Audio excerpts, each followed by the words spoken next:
It's always cool when a game designer takes one neat thing out of a complex genre and turns it into an entire game. That's how we got the MOBA after all, breaking just the heroes out of an RTS. Enter Fellowship, a so-called multiplayer online dungeon adventure that's going to pluck out team-based dungeon raids that are the beating heart of modern MMOs and turn them into a streamlined game without the 100 hours of leveling up before you get to the best stuff.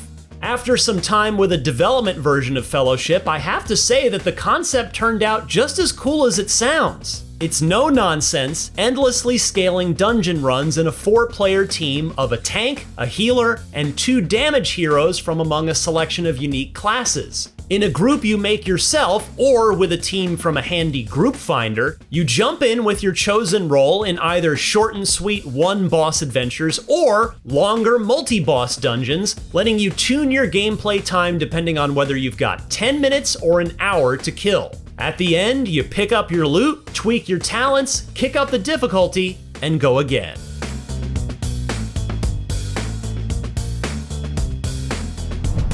I was a bit skeptical that you could have a real, authentic MMO-style dungeon experience without, the MMO, but Fellowship really effectively delivered. You move through the environment, clearing out packs of enemy minions in order to get at the bosses, and all the classic stuff you'd expect is there. You've got to watch your tanks thread and manage aggro, try to make life easy for the healer, keep track of enemy abilities to interrupt the nasty ones, and know how to best use your class's attacks in a good rotation. Behind the wheel of an elemental mage-type character, I had plenty of abilities to manage even at the starting level. My character built up charges that could be used to call down big freezing meteors or channel icy blasts. Our healer, meanwhile, could summon plants that either damaged or healed. It was clear in my short time that each class has a nice, clear vision for what it can and can't do. The thing that my squishy mage couldn't do, by the way, was survive if I took boss aggro. Sorry, tank. Speaking of bosses, I saw 4 interesting set-piece fights that ran the gamut of stuff I expect from modern dungeon runs. In a ghost pirate dungeon, we battled a skeletal shipmaster that required quick reflexes as it tossed our ghosts in and out of our bodies. There was a giant treasure construct that couldn't be tanked. Instead, our tank had to roll around a ball to collect the bits of treasure we were knocking off of it. There was also a giant zombie that summoned the tides, requiring us to shackle ourselves to an anchor and dodge sharks.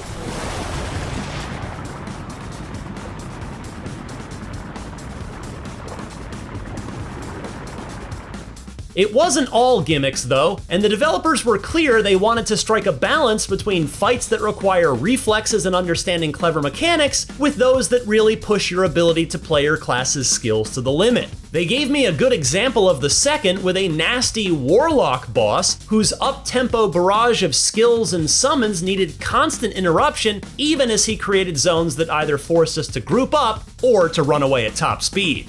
What I especially liked is how Fellowship will be structured. Dungeon difficulty scales from 1 up to 6 levels, gradually adding new enemy abilities to learn, mechanics to understand, and taking off the training wheels one by one until you hit the intended difficulty. From there, though, it ramps up for dozens of levels, each with their own unique combination of 2 or more curses that have their own downsides and upsides. One of those, for example, could sprinkle nasty empowered minions among the normal enemy packs, but when you beat them, you'd get a short time buff that let you clear trash even faster or take a handy boost into a boss. The concept of a game focusing on infinitely scaling dungeons, familiar yet dangerous in new ways, is a really cool one. Combine that with the developers' big plans for competitive seasons, where players can start fresh to race up the leaderboards for world first kills on each boss, and I think I'm pretty excited to gear up, spec out, and take on challenges in Fellowship when it launches this year.